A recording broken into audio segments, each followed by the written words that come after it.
So, okay, the sharks are not as dangerous as we think, and obviously it's all the films didn't really help for this. But what is dangerous then? So some of the sea creatures, ocean creatures we have. Oh, I think the nastiest encounter I've had was getting skewered on lionfish. You've heard of lionfish before? Yeah. So I have been stabbed by What was the sign for lionfish? Oh, it's. Is it this one? Is that lionfish? Isn't that a turtle? No, turtle is. Turtle is like this that. one. Yeah, I think this is lionfish. Yeah, so lionfish are really beautiful to look at, but they are a Indo-Pacific fish. They occur naturally in the Indian Ocean and Pacific Oceans, and somehow there's a lot of debate on how they were introduced to the Caribbean. And because they actually are, if you look at that fish over there, all of the dorsal spines, so the ones sticking up, actually have needle sharp spines in them. Yeah. And all of those spines are venomous. Then the feathery ones on the side, 3 of those spines are venomous, and then 2 of the anal spines, so just beneath the tail, are spiky and venomous as well. Anal spines.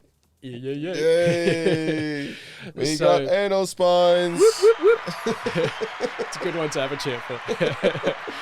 So they are all very venomous, and if you get spiked on those, especially on anal spines, there you go, a little bit of extra spice in those ones. So because they are this actually really spiky, unpleasant fish to deal with, despite being incredibly beautiful to look at.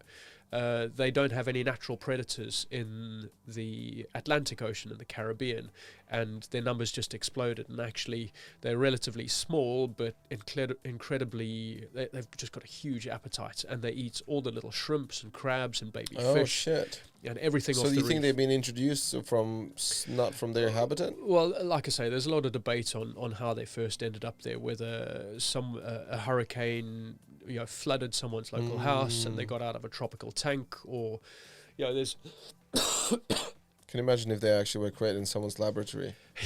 Yeah, they look alien enough for it, don't they? So okay, so we have these. So basically, when you go to the Caribbean, there's a lot of programs where you can't spearfish for anything else, but you can go spearfishing for these. But you just have to be really careful about how you handle them. And are they tasty to eat?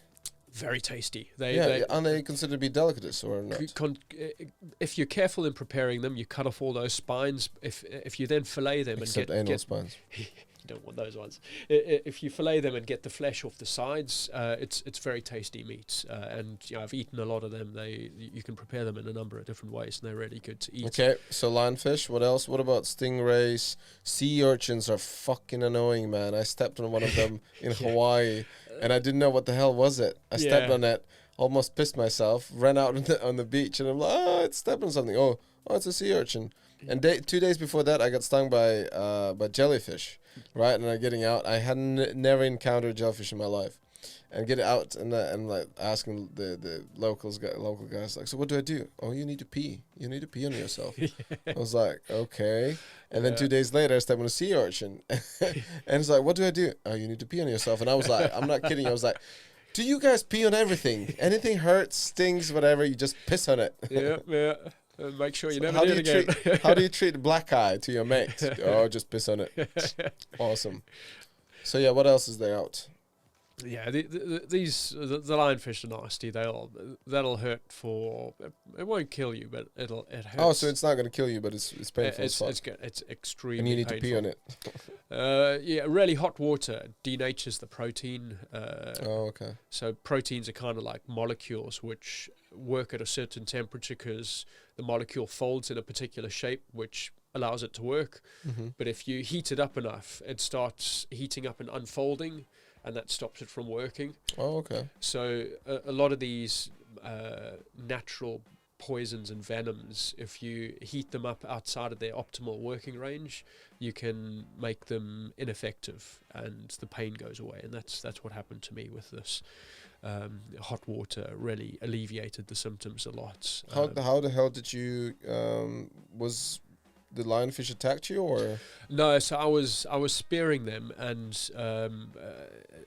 yeah, it's a lot of fun to go spearfishing for them. Yeah. I'd still do it. But what actually happened is I speared one, and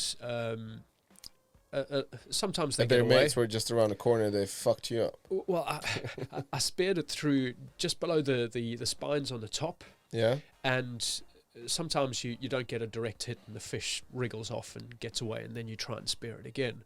And that's what this one did. But what I didn't realize is I'd speared it, like literally just glanced off the top of its spine and actually broken off 3 of the spines in the prongs of the spear.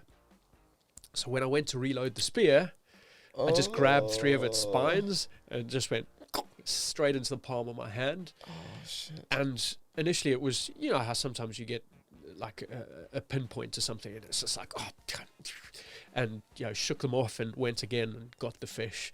And it was like, oh, I've heard that really hurts a lot. It doesn't hurt at all. And stupidly just carried on diving. Oh no. About 5 minutes later, it's like, actually my hand's starting to burn a little bit. Oh shit. And then about 10 minutes in, I'm like, yeah, I really need to get out the water now. 15, 20 minutes later, mate, I was in absolute agony. My arm swelled up all the way up to my shoulder. My hand, it was agony for about 8 hours. And the guys we'd run out of gas on our expedition camp. So the guys were heating up water in a pot on the fire and bringing it to me to then plunge my hand into. So all you need just the hot water. That's it. Nothing else. It's the best thing for it, and just kind of sit it out. But it was really, really unpleasant. Okay, everyone stay away from lionfish. What else? Tell me what else is shitty out there. Jellyfish you mentioned. Yeah. I've had a nasty encounter with a jellyfish in the Philippines. I still don't know what it was. I never actually saw it in the water. I was paddleboarding at the time, fell in the water, and just some seaweed glanced past my arm, and it must have had a jellyfish in amongst it. And one of the tentacles wrapped around my bicep like this, and it felt like an electric shock. Yeah. It was that violence, the stings.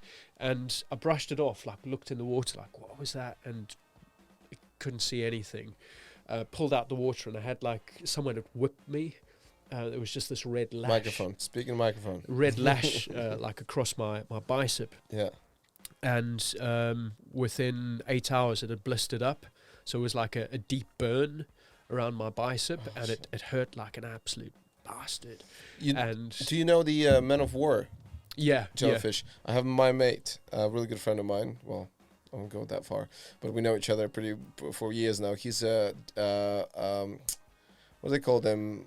The swims in open water swimmers, So he did the English Channel, and he did 5 more swims. Yeah. And one of them was in Hawaii. Yeah. From one island to another, whatever this deal. And he got stung with the Men of War. His name is Adam Ocean Walker. That's his Adam Walker.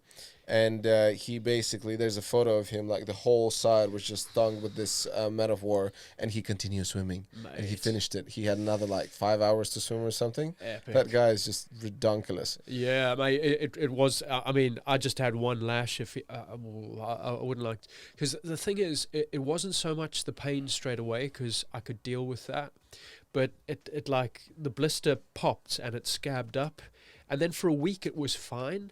But then it started itching like nothing I've ever experienced, and it itched solidly without a break for a week.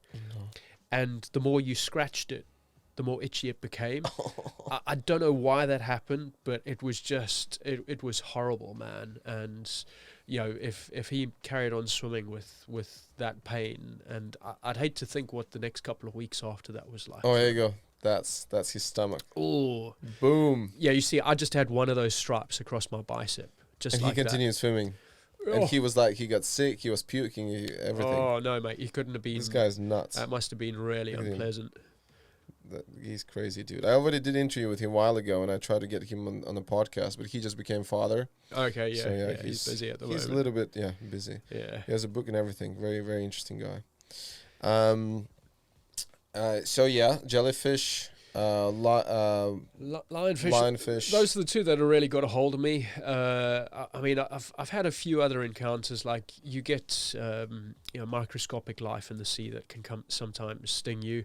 And a lot of the places that I've dived, I don't wear a wetsuit because the water's quite warm. I actually really enjoy just putting on board shorts, putting on a tank, and hopping over the side. That's me and my element. That's my best kind of diving. Okay, you supposed to know this one. What is that little parasite? What gets in your pee-pee if you decide to? That's a freshwater fish. That yeah. What is that? So there is a legend of it's a fish in the Amazon River, which swims up your urethra and embeds itself there. There you go. It's somebody showing up straight away. But Swims up urethra. Here you go. Yeah. That's massive. It's a penis probing fish. You look at the size of those things. I mean, you have to have a very big pee hole. Are you hung like an elephant? Is all I'm getting at? You know. Oh god. Okay, so then it's more of a legend. It's not really a real thing. It's a myth. And for you just to sit there and allow to call it up. Well, that's the other thing. I think I did read a little bit more into these stories at some points, and I think the fish are more designed to kind of get at gaps, like wounds, and get into gaps, and then take a bite and get away. Yeah. You know, there's one on someone's fingertip, so maybe a juvenile one could do some damage in places you'd rather it did. Oh, okay, so it's a bullshit.